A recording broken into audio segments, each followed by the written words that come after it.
விருதுநகர் கல்குவாரி வெடிவிபத்தில் உயிரிழந்தோர் குடும்பங்களுக்கு தேர்தல் ஆணைய அனுமதி பெற்று நிவாரண உதவி அளிக்கப்படும் என முதலமைச்சர் மு.க.ஸ்டாலின் தெரிவித்துள்ளார். விருதுநகர் டி. கடம்பன்குளத்தில் நிகழ்ந்த வெடிவிபத்து குறித்து சமூக வலைதளத்தில் பதிவிட்டுள்ள முதலமைச்சர் மு.க.ஸ்டாலின், கல்குவாரி வெடிப்பொருட்கள் சேமிப்பு கிடங்கில் நிகழ்ந்த வெடிவிபத்தில் 3 தொழிலாளர்கள் உயிரிழந்த நிகழ்வு வேதனை அளிப்பதாக தெரிவித்துள்ளார். உடனடியாக மீட்பு நடவடிக்கைகளை மேற்கொள்ள அதிகாரிகளுக்கு உத்தரவிட்டுள்ளதாக குறிப்பிட்டுள்ள முதலமைச்சர், வெடிவிபத்தில் உயிரிழந்தோரின் குடும்பத்தினருக்கு ஆழ்ந்த இரங்கலையும் ஆறுதலையும் தெரிவித்துள்ளார். உயிரிழந்தோர் குடும்பங்களுக்கு தேர்தல் ஆணைய அனுமதி பெற்று நிவாரண உதவியை விரைந்து வழங்க நடவடிக்கை எடுக்கப்படும் என்றும் முதலமைச்சர் மு.க.ஸ்டாலின் தெரிவித்துள்ளார்.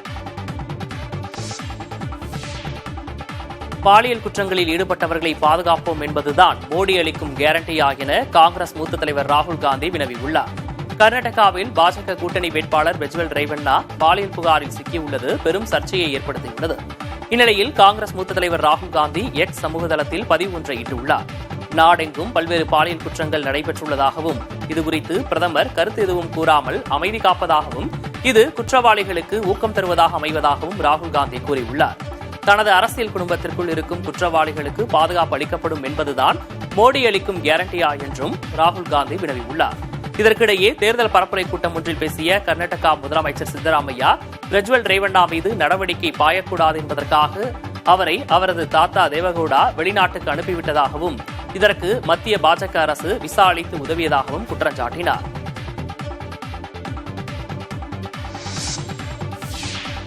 பாலியல் வழக்கில் சிக்கியுள்ள பிரஜ்வல் ரேவண்ணாவை இந்தியா கொண்டுவர நடவடிக்கை எடுக்க வேண்டும் என கர்நாடகா முதலமைச்சர் சித்தராமையா வலியுறுத்தியுள்ளார். பிரதமர் நரேந்திர மோடிக்கு சித்தராமையா எழுதியுள்ள கடிதத்தில், பாஜக கூட்டணி எம்பியான பிரஜ்வல் ரேவண்ணா பல்வேறு பெண்களை பாலியல் துன்புறுத்தலுக்கு உள்ளாக்கியுள்ளார் என சுட்டிக்காட்டியுள்ளார். நம் நாட்டின் நற்பெயரை கெடுக்கும் வகையில் பிரஜ்வல் செயல் உள்ளதாகவும், தற்போது அவர் வெளிநாட்டிற்கு தப்பிச் சென்றுள்ளதாகவும் சித்தராமையா குற்றம் சாட்டியுள்ளார். இந்த சம்பவம் குறித்து சிறப்பு குழு அமைத்து விசாரணை நடத்தப்பட்டு வருகிறது என்று குறிப்பிட்டுள்ள அவர், பிரஜ்வல் ரேவண்ணாவை இந்தியா கொண்டுவர நடவடிக்கை தேவை என வலியுறுத்தியுள்ளார். பிரஜ்வலின் பாஸ்போர்ட்டை முடக்கவும் நடவடிக்கை எடுக்க வேண்டும் என்றும் கர்நாடகா முதலமைச்சர் சித்தராமையா, பிரஜ்வல் ரேவண்ணாவை இந்தியா கொண்டுவர இன்டர்போல் உதவியை நாட வேண்டும் என்றும் பிரதமரை கேட்டுக் கொண்டுள்ளார்.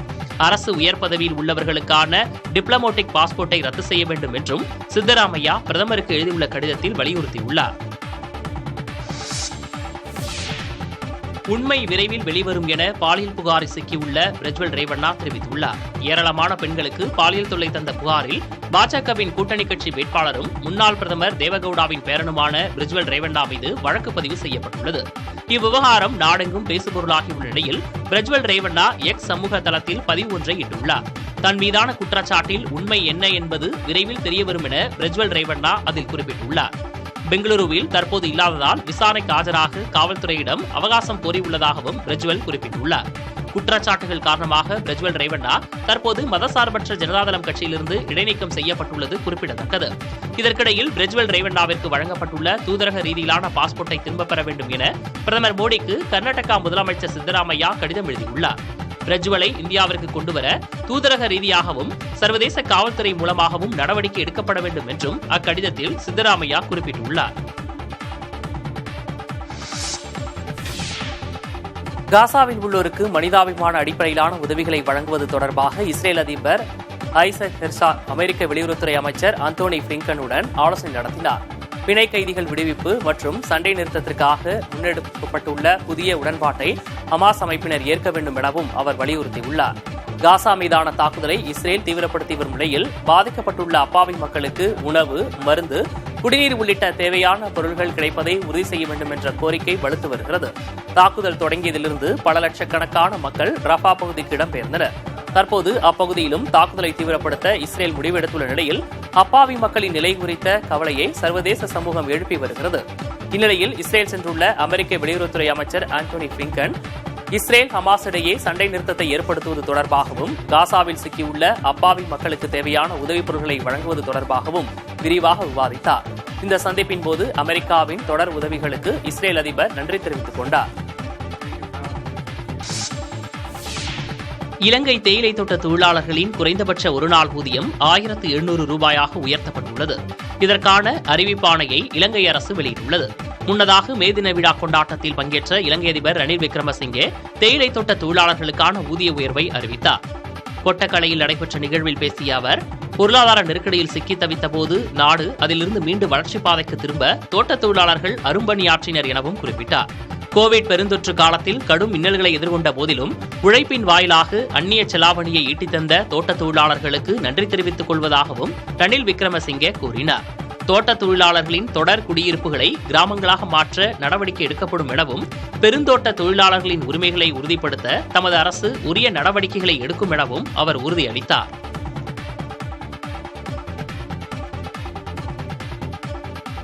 தீனா பட கொண்டாட்டத்தின் போது கில்லி திரைப்பட பேனரை கிழித்த அஜித் ரசிகர்களின் வீடியோ சமூக வலைதளங்களில் வைரலாகி வருகிறது. ரீரிலீஸ் படங்கள் அதிகரித்து வரும் வேளையில் விஜயின் கில்லி திரைப்படம் 20 வருடங்களுக்கு பிறகு வெளியாகி வசூலை குவித்து வருகிறது. உலகம் முழுவதும் சுமார் 600 திரையரங்களில் வெளியாகியுள்ளது. இந்நிலையில் அஜித்தின் பிறந்தநாளை முன்னிட்டு தீனா திரைப்படம் வெளியானது. அப்போது சென்னையில் உள்ள பிரபல திரையரங்கில் அஜித் ரசிகர்கள் அதிக உற்சாகத்தில் விஜயின் கில்லி பட போஸ்டரை கிழித்துள்ளனர். இதுகுறித்த வீடியோவை விஜய் ரசிகர்கள் மற்றும் நெட்டிசன்கள் சமூக வலைதளங்களில் வைரலாக்கி வருகின்றனர்.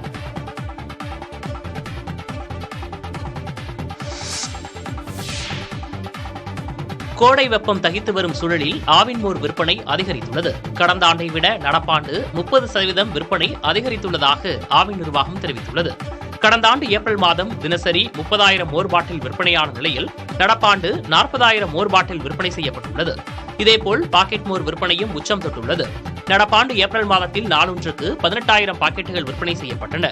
கடந்த ஆண்டு இதே காலகட்டத்தில் 10,000 பாக்கெட்டுகள் விற்பனையானதாக ஆவின் நிர்வாகம் ஒப்பிட்டுள்ளது.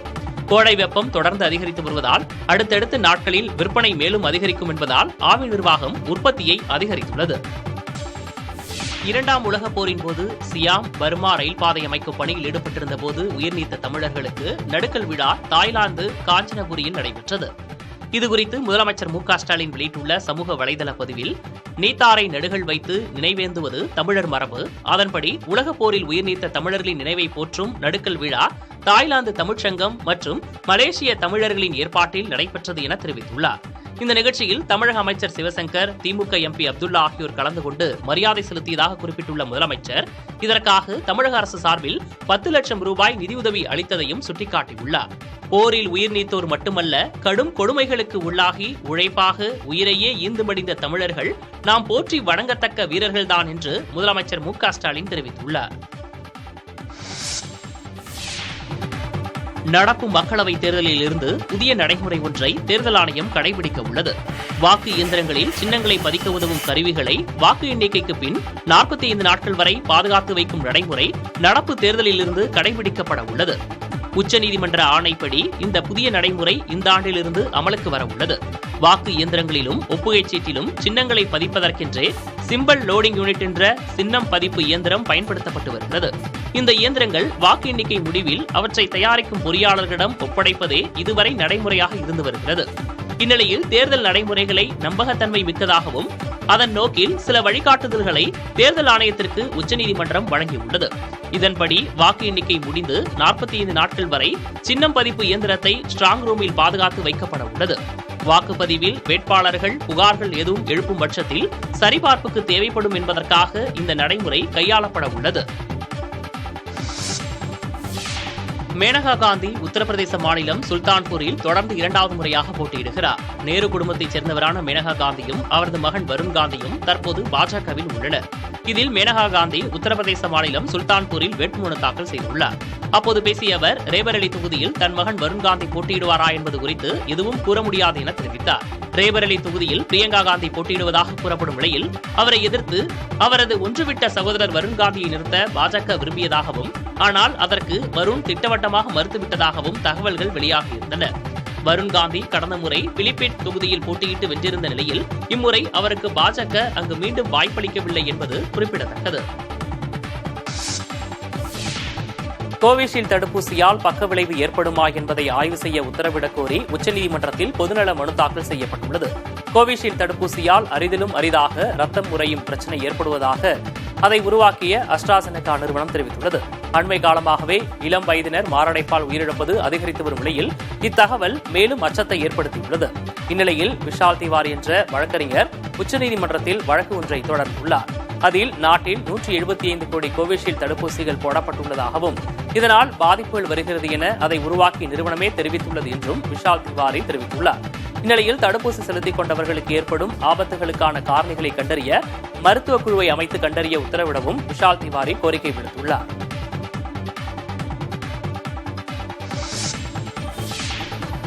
கோவை சூலூர் அருகே வீதியின் நடுவே இருந்த மின்கம்பத்தை சுற்றி சிமெண்ட் சாலை அமைக்கப்பட்டுள்ளது தொடர்பான வீடியோ சமூக வலைதளங்களில் பரவி வருகிறது.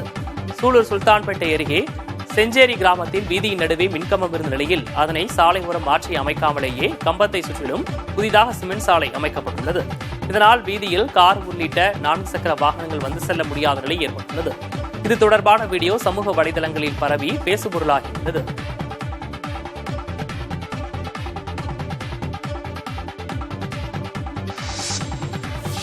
தருமபுரி மாவட்டம் கோடுப்பட்டி வனப்பகுதியில் அமைக்கப்பட்டுள்ள குடிநீர் தொட்டியில் யானைகள் கூட்டமாக வந்து தண்ணீர் அருந்தி செல்கின்றன. கோடை வெயில் கொளுத்தி வருவதால் வனவிலங்குகள் உணவு மற்றும் தண்ணீரை தேடி ஊருக்குள் புகும் சம்பவங்கள் அதிகரித்து வருகின்றன. இதனை கருத்தில் கொண்டு மொரப்பூர் காப்புக்காடு பகுதியில் வனத்துறை சார்பில் குடிநீர் தொட்டி அமைக்கப்பட்டுள்ளது. காலை மற்றும் மாலை என 2 வேளைகளிலும் இங்கு தண்ணீர் நிரப்பப்படும் நிலையில் யானைகள் கூட்டமாக வந்து நீர் அருந்துகின்றன. தகிக்கும் வெப்பத்திலிருந்து தப்பிக்க குடிநீர் தொட்டி அருகிலேயே நின்று பொழுதை கழிக்கும் யானைகள் தும்பிக்கையால் தண்ணீரை பீச்சி அடித்து விளையாடுகின்றன. யானைகளுக்கு தேவையான தண்ணீர் கிடைப்பதால் யானைகள் ஊருக்குள் செல்லாமல் வனப்பகுதியிலேயே உலா வருவதாக வனத்துறை தெரிவித்துள்ளது. டெல்லியில் பல்வேறு முக்கிய பகுதிகளில் உள்ள பள்ளிகளுக்கு மீண்டும் மின்னஞ்சல் மூலம் வெடிகுண்டு மிரட்டல் விடுக்கப்பட்டிருப்பதால் பரபரப்பு ஏற்பட்டது. சாணக்கியாபுரி, மயூர் விஹார், துவாரகா, நொய்டா உள்ளிட்ட பல்வேறு பகுதிகளில் இருக்கும் 6 பள்ளிகளுக்கு மிரட்டல் விடுக்கப்பட்டதை அடுத்து உடனடியாக பெற்றோர் மற்றும் காவல்துறைக்கு தகவல் தெரிவிக்கப்பட்டது. மாணவர்கள் அவசரமாக பள்ளிகளிலிருந்து வெளியேற்றப்பட்டு பெற்றோருடன் அனுப்பி வைக்கப்பட்டனர். சம்பந்தப்பட்ட பள்ளிகளுக்கு விரைந்த வெடிகுண்டு செயலிழப்பு குழு மற்றும் தீயணைப்புத் துறையினர் தீவிர சோதனையில் ஈடுபட்டனர். முதல்கட்ட விசாரணையில் பள்ளிகளுக்கு போலியான மிரட்டல் விடுக்கப்பட்டதாக காவல்துறையினர் தெரிவித்தனர். வெடிகுண்டு மிரட்டல் வெறும் புரளி என விளக்கம் அளித்திருக்கும் மத்திய உள்துறை அமைச்சகம் பொதுமக்கள் யாரும் பதற்றமடைய வேண்டாம் என கேட்டுக் கொண்டது. முன்னதாக நேற்று மாலை டெல்லி மற்றும் அதன் சுற்றுவட்டார பகுதிகளில் அமைந்துள்ள பள்ளிகள் மற்றும் மருத்துவமனைகளுக்கு வெடிகுண்டு மிரட்டல் விடுக்கப்பட்டது. சில மாதங்களுக்கு முன்பு சென்னையில் உள்ள பள்ளிகளுக்கும் இதேபோன்று மிரட்டல் விடுக்கப்பட்டிருந்தது.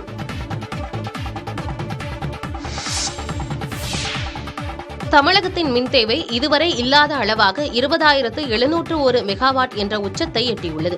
கடந்த ஏப்ரல் 26ஆம் தேதி மாநிலத்தின் மின் தேவை 20,583 மெகாவாட்டாகவும் மின் பயன்பாடு 451.79 மில்லியன் யூனிட்டாகவும் பதிவாகி கடந்த ஆண்டின் உச்சத்தை கடந்தது.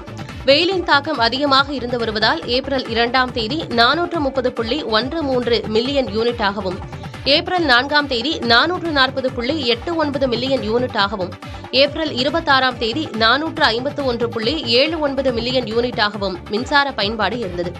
அதேபோல ஏப்ரல் 3ஆம் தேதி 19,413 மெகாவாட்டும் ஏப்ரல் 5ஆம் தேதி 19,850 மெகாவாட்டும் ஏப்ரல் 8ஆம் தேதி 20,125 மெகாவாட்டும் ஏப்ரல் 18ஆம் தேதி 20,341 மெகாவாட் அளவுக்கும் மின் தேவை இருந்தது. இந்நிலையில் முன்னெப்போதும் இல்லாத வகையில் நேற்று 20,701 மெகாவாட் மின் தேவை ஏற்பட்டதாகவும் மின் நுகர்வு 451.32 மில்லியன் யூனிட்டுகளாக உயர்ந்துள்ளதாகவும் மின்சார வாரிய அதிகாரிகள் தெரிவிக்கின்றனர். ரயில் நிலையங்களில் பெண்களின் பாதுகாப்பை உறுதிப்படுத்தும் வகையில் பிரத்யேகமாக பெண் ரயில்வே பாதுகாப்பு படையினரை நியமிக்க நடவடிக்கை எடுக்கப்படும் என தெற்கு ரயில்வே தெரிவித்துள்ளது. மதுரை கூடல் நகரில் நின்று கொண்டிருந்த ரயிலில் ஏறிய இருவர் பெண் ரயில்வே கார்டு ராக்கி என்பவரை தாக்கிவிட்டு அவரிடமிருந்த கைப்பையை பறித்து தப்பியோடினர். இந்த வழக்கில் செல்லூர் மார்க்கெட் பகுதியைச் சேர்ந்த 17 வயது சிறுவனை கைது செய்த காவல்துறையினர் அவரிடமிருந்து பெண் ரயில்வே கார்டின் செல்போன், வங்கி கார்டுகள், 1000 ரூபாய் பணம் ஆகியவற்றை கைப்பற்றினர். இதுபோன்ற சம்பவங்கள் நடைபெறாமல் இருக்கவும் பெண்களின் பாதுகாப்பை உறுதி செய்யவும் ரயில் நிலையங்களில் பெண் ரயில்வே பாதுகாப்பு படையினர் நியமிக்கப்படுவார்கள் என தெற்கு ரயில்வே தெரிவித்துள்ளது. ரயில்வே பெண் பணியாளர்களின் பாதுகாப்பு உறுதி செய்யப்படும் என்றும் கூறியுள்ளது. சிங்கப்பூரிலிருந்து கடத்தி வரப்பட்ட 55 லட்சம் ரூபாய் மதிப்பிலான தங்கம் பறிமுதல் செய்யப்பட்டுள்ளது. பெங்களூரு கேம்பகவுடா சர்வதேச விமான நிலையத்திற்கு சிங்கப்பூரிலிருந்து பயணியர் விமானம் ஒன்று தரையிறங்கியுள்ளது. அந்த விமானத்தில் தங்கம் கடத்தி வரப்பட்டதாக கிடைத்த தகவலின்படி அதில் வந்த பயணிகளிடம் சுங்கத்துறை அதிகாரிகள் தீவிர சோதனை மேற்கொண்டனர். ஒரு பயணி மீது சந்தேகம் ஏற்படவே அவரை தனியாக அழைத்துச் சென்று சோதனை மேற்கொள்ளப்பட்டது. அப்போது உள்ளாடைக்குள் அவர் மறைத்து வைத்திருந்த தங்கக் கட்டிகளை சுங்கத்துறை அதிகாரிகள் பறிமுதல் செய்தனர். அவற்றின் மதிப்பு 55 லட்சம் ரூபாய் இருக்கும் என முதற்கட்ட விசாரணையில் தெரியவந்துள்ளது. இதையடுத்து அந்த நபரை கைது செய்து காவல்துறையினரிடம் ஒப்படைத்தனர். கைது செய்யப்பட்ட நபரின் பெயர், ஊர் உள்ளிட்ட எந்த விவரங்களும் இதுவரை வெளியிடப்படவில்லை. தருமபுரி மாவட்டம் கோடுப்பட்டி வனப்பகுதியில் அமைக்கப்பட்டுள்ள குடிநீர் தொட்டியில் யானைகள் கூட்டமாக வந்து தண்ணீர் அருந்தி செல்கின்றன. கோடை வெயில் கொளுத்தி வருவதால் வனவிலங்குகள் உணவு மற்றும் தண்ணீரை தேடி ஊருக்குள் புகும் சம்பவங்கள் அதிகரித்து வருகின்றன. இதனை கருத்தில் கொண்டு மொரப்பூர் காப்புக்காடு பகுதியில் வனத்துறை சார்பில் குடிநீர் தொட்டி அமைக்கப்பட்டுள்ளது. காலை மற்றும் மாலை என இரு வேளைகளிலும் இங்கு தண்ணீர் நிரப்பப்படும் நிலையில் யானைகள் கூட்டமாக வந்து நீர் அருந்துகின்றன. தகிக்கும் வெப்பத்திலிருந்து தப்பிக்க குடிநீர் தொட்டி அருகிலேயே நின்று பொழுதை கழிக்கும் யானைகள் தும்பிக்கையால் தண்ணீரை பீச்சி அடித்து விளையாடுகின்றன. யானைகளுக்கு தேவையான தண்ணீர் கிடைப்பதால் யானைகள் ஊருக்குள் செல்லாமல் வனப்பகுதியிலேயே உலா வருவதாக வனத்துறை தெரிவித்துள்ளது. நீரின் அளவு குறைந்ததும் கட்டணம் வசூலித்து கும்பக்கரை அருவியில் குளிக்க அனுமதி வழங்கப்பட்டுள்ளதால் சுற்றுலா பயணிகளுக்கு பாதுகாப்பற்ற சூழல் நிலவுகிறது. தேனி மாவட்டம் பெரியகுளம் அருகே மேற்கு தொடர்ச்சி மலை அடிவாரத்தில் அமைந்துள்ள கும்பக்கரை அருவியின் நீர்பிடிப்பு பகுதிகளில் கடந்த 3 மாதங்களுக்கு மேலாக மழை பொழிவு இல்லாததால் அருவிக்கு நீர்வரத்து குறைந்து காணப்படுகிறது. வழக்கமாக நீரின் அளவு குறையும் பொழுது அருவியில் குளிக்க அனுமதி மறுக்கப்படும் நிலையில் தற்போது கட்டணம் வசூலித்து சுற்றுலா பயணிகளை வனத்துறையினர் அனுமதித்து வருகின்றனர். குறைந்த நீர் மட்டுமே வருவதால் சுற்றுலா பயணிகள் நீண்ட வரிசைகளில் காத்திருந்து குளித்து செல்கின்றனர். கடும் வெயில் காரணமாக வனப்பகுதிகளில் உள்ள விலங்குகள் கும்பக்கரை அருவிக்கு வரக்கூடும் என்பதால் பாதுகாப்பு நலன் கருதி அருவியில் குளிக்க தடை விதிக்க வேண்டும் என கோரிக்கை எழுந்துள்ளது. இதுகுறித்து தேவதானப்பட்டி வனச்சரக வனத்துறை அதிகாரி டேவிட் ராஜிடம் கேட்டபோது மாவட்ட வன அலுவலரிடம் தெரிவித்துவிட்டு அருவியில் குளிக்க தடை விதிப்பது குறித்து முடிவு எடுக்கப்படும் என்று தெரிவித்துள்ளார்.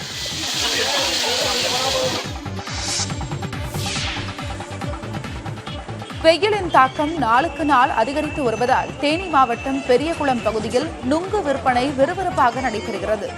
கோடை வெப்பத்தால் ஏற்படும் உடல் சோர்வு, தாகம் உள்ளிட்டவற்றை இயற்கையாக தீர்ப்பதில் அதிக பங்கு வகிப்பது பனை நுங்காகும். இதனால் பெரியகுளம் பகுதியில் குளிர்பானங்களை விட பனை நுங்கை பொதுமக்கள் மிகவும் விரும்பி வாங்கி உண்கின்றனர். கடந்த ஆண்டு ஒரு நுங்கு 5 ரூபாய்க்கு விற்பனையான நிலையில் தற்பொழுது 10 ரூபாய்க்கு விற்பனை செய்யப்படுகிறது. விலை அதிகம் இருந்தாலும் வெப்பத்தை தணிக்க பொதுமக்கள் நுங்கை தயக்கமின்றி வாங்குகின்றனர்.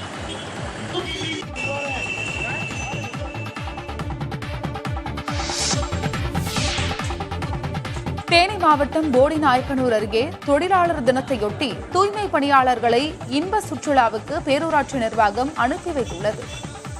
மேல சொக்கநாதபுரம் பேரூராட்சியில் பணியாற்றும் தூய்மை பணியாளர்களுக்கு நிர்வாகம் சார்பில் அனைத்து செலவுகளும் மேற்கொள்ளப்பட்டு இன்ப சுற்றுலா ஏற்பாடு செய்யப்பட்டது. இந்த 2 நாள் இன்ப சுற்றுலாவில் திருச்செந்தூர் மற்றும் அதனை ஒட்டியுள்ள பகுதிகளுக்கு அவர்களை அழைத்து சென்று சுற்றி காண்பிக்கப்படுகிறது. அத்தியாவசிய பணிகளான குடிநீர் வழங்கல் மற்றும் சுகாதார பிரிவை தவிர இதர அனைத்து தூய்மை பணியாளர்களும் இந்த சுற்றுலாவில் பங்கேற்றுள்ளனர். மேல சொக்கநாதபுரம் பேரூராட்சி தலைவர் காளிக்கண்ணன் ராமசாமி ஏற்பாட்டின்படி பேரூராட்சி செயல் அலுவலர் இளங்கோவன் இந்த சுற்றுலா பயணத்திற்கான ஏற்பாடுகளை செய்துள்ளார். மே தினத்தில் உழைக்கும் வர்க்கத்தின் ஆசைகளை நிறைவேற்றும் வகையில் சுற்றுலா ஏற்பாடு செய்யப்பட்டிருப்பது நிகழ்ச்சியை ஏற்படுத்தியுள்ளது. இலங்கை அதிபர் தேர்தலில் தமிழர்கள் தரப்பில் பொது வேட்பாளரை நிறுத்த வேண்டும் என உள்நாட்டு போரின் போது காணாமல் போனவர்களின் உறவினர்கள் வலியுறுத்தியுள்ளனர். வவுனியா பழைய பேருந்து நிலையத்தில் ஆர்ப்பாட்டம் ஒன்றை முன்னெடுத்த அவர்கள் காணாமல் போன தங்களது உறவுகளை கண்டுபிடித்து தர வேண்டும் என கூறி தொடர்ந்து போராடி வருகிறோம் என தெரிவித்தனர். உரிய நீதியை பெற்றுத் தருவதில் சர்வதேச சமூகமும் முறையான பங்களிப்பை வழங்க வேண்டும் என அவர்கள் வலியுறுத்தினர். தமிழர்களின் உரிமைகளை நிலைநாட்ட தமிழர் நலன் காக்கும் கட்சிகள் அனைத்தும் ஒன்று கூடி பேசி சரியான ஒருவரை பொது வேட்பாளராக நிறுத்த வேண்டும் என்றும் அவர்கள் வலியுறுத்தினர். இலங்கையில் பல்கலைக்கழகங்களில் இலவச கல்வியை தனியார் மயமாக்குவதற்கு எதிர்ப்பு தெரிவித்து மாணவர்கள் போராட்டத்தில் ஈடுபட்டனர். பல்கலைக்கழகங்களில் மாணவர்களுக்கு இலவச கல்வி வழங்கப்பட்டு வரும் நிலையில் இதை தனியார் மயமாக்கும் வகையில் தேசிய கல்விக் கொள்கையை இலங்கை அரசு வகுத்துள்ளது. தனியார் மயமாக்கும் இந்த நடவடிக்கைக்கு எதிர்ப்பு தெரிவித்து கண்டி பேராதனை பல்கலைக்கழக மாணவர்கள் போராட்டத்தில் ஈடுபட்டனர். இலவசமாக மாணவர்களுக்கு கல்வி கிடைப்பதற்கு ரணில் விக்ரமசிங்கவும் ராஜபக்சவும் வேலை போடுவதாக குற்றம் சாட்டியுள்ள மாணவர்கள் தேசிய கல்விக் கொள்கையை திரும்பப் பெற வேண்டும் என வலியுறுத்தி கோஷமிட்டனர்.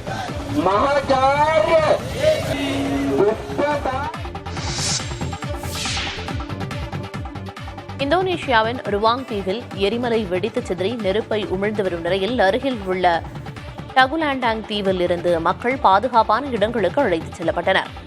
எரிமலை நெருப்பை உமிழ்ந்து வருவதால் காரணத்தால் சுமார் 12,000க்கும் அதிகமான மக்கள் தங்கள் வசிப்பிடங்களை விட்டு வெளியேற வேண்டிய சூழல் ஏற்பட்டுள்ளது. எரிமலை உமிழும் நெருப்பானது கடலில் விழும்போது ஆழிப்பேரலை எழ வாய்ப்புள்ளதாகவும் அதிகாரிகள் எச்சரித்துள்ளனர். ஏப்ரல் மாத தொடக்கத்திலும் எரிமலை வெடித்து சிதறிய காரணத்தால் நூற்றுக்கணக்கான மக்கள் வசிப்பிடங்களை விட்டு வெளியேறியதோடு மாகாண தலைநகரில் உள்ள விமான நிலையத்தை மூடும் சூழலும் ஏற்பட்டது குறிப்பிடத்தக்கது.